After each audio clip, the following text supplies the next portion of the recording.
விஜயை வச்சு மிகப்பெரிய இழப்பை சந்தித்தவர் எஸ்ஏசி. அவர் எவ்வளோ கஷ்டப்பட்டு படம் எடுத்து இப்போ சொத்து சேர்த்து வைத்தாரோ, அந்த சொத்தை கரைப்பதற்கான ஒரே மகனாக விஜய் அவர்கள் இருந்தார். அவருடைய எடுக்கிற எல்லா படமும் அட்டர் ஃப்ளாப். அவரை வச்சு எடுத்த எல்லா படமும் படு தோல்வியை சந்திச்சு, கடனாளி ஆகி, கடைசியில் விற்கிறதுக்கு எதுவுமே இல்லாத ஒரு சூழலில் தான் விஜயகாந்த் அவர்கள் வந்து கை கொடுத்து அவரை வந்து மேடை எழுத்தி கொண்டு வந்தார். இவரை வந்து நீங்கள் என்னுடைய அரசியலில் வந்து நீங்கள் தலையிடக்கூடாதுன்னு விஜய் வந்து விலக்கி வைத்த பிறகு அவர் வந்து ரொம்ப வெதும்பி போயிட்டார். அது அது நான் ஒரு நாள் நேரில் மீட் பண்ணும்போது நான் வந்து பார்க்கும்போது பேசினேன்.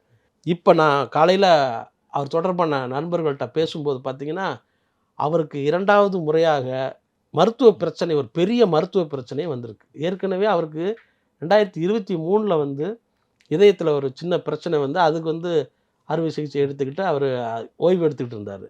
இப்போ வந்து மறுபடியும் அப்படியான ஒரு பிரச்சனையை சந்தித்து, இந்த தகவலை வந்து அவர் போய் கேள்விப்பட்டாரா இல்லை அவர் பார்த்தாரான்னு கூட நமக்கு தெரியல. ஏன்னா அவ்வளவு மனசு அது உடல் பலவீனத்தோடு அவர் இருக்கார். அதனால் நான் அவர்கிட்ட பேச முயற்சி பண்ணும்போது நமக்கு கிடைச்ச தகவல் என்னென்னா, இந்த மாதிரி அவர் யாருக்கும் தெரியாது சார், நீங்கள் வந்து அவர் சிஎஸ்சி சார் வந்து ஓய்வு எடுத்துகிட்டு இருக்காங்க, தீவிர ஓய்வில் இருக்க வேண்டும், டாக்டரோட அட்வைஸ் படி அவர் இருந்துகிட்டு இருக்காருங்க, அதனால் அவரை டிஸ்டர்ப் பண்ண வேண்டான்னு. ஆனால் கடந்த சில வாரங்களாக அவர் வந்து அந்த சாப்பாடு கொடுக்குற இடத்துக்கு கூட அவர் வரல, அந்த ஆஃபீஸ்க்கும் வரல. அவர் வந்து தன்னோட உதவி இயக்குநர்களை வைத்து அந்த சாப்பாடை வந்து மக்களுக்கு வந்து விநியோகம் செய்ய சொல்லி அவர் வந்து கொடுத்துட்ருக்காரு. அதனால் இந்த விஜயும் திரிஷாவும் இணைந்து இந்த திருமணத்துக்கு வந்திருக்கிற செய்தி வந்து அவருக்கு தெரியாமல் இருக்கணும் அப்படின்னு கூட அவங்க வீட்டில் நினச்சிருக்கலாம்.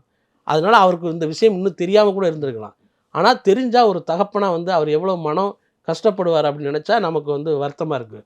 இன்னும் நான் சொல்கிறேன், விஜய் அவர்களுடைய உண்மையான முகம் இன்னும் வெளியே வரும். எனக்கு ஒரு நண்பர் வந்து ஒரு வீடியோ அனுப்பியிருந்தார். நீங்கள் பார்த்தீங்கன்னா அவ்வளோ அதிர்ச்சி ஆயிடுவீங்க. 20 நிமிஷம் ஓடுற அந்த வீடியோ வந்து நான் அந்த வீடியோ வந்து அவர்கிட்ட கேட்டிருக்கேன். நான் சில இதெல்லாம் எடிட் பண்ணிட்டு நான் கொடுக்குறேன் சார்ன்ட்ருக்கேன். அந்த வீடியோ வரத்தான் போகுது. அப்போ வரும்போது விஜயோட இன்னும் கொஞ்ச நஞ்ச முகத்திரையும் கிழியும். அதான் மேடையில் ஏறிட்டு கருத்து சொல்லும் பொழுது நீங்கள் வந்து முதல்ல வந்து உங்கள் வாழ்க்கையில் எப்படி இருக்கீங்க அப்படிங்கிறத வந்து ரொம்ப கவனமாக வச்சுக்கணும்.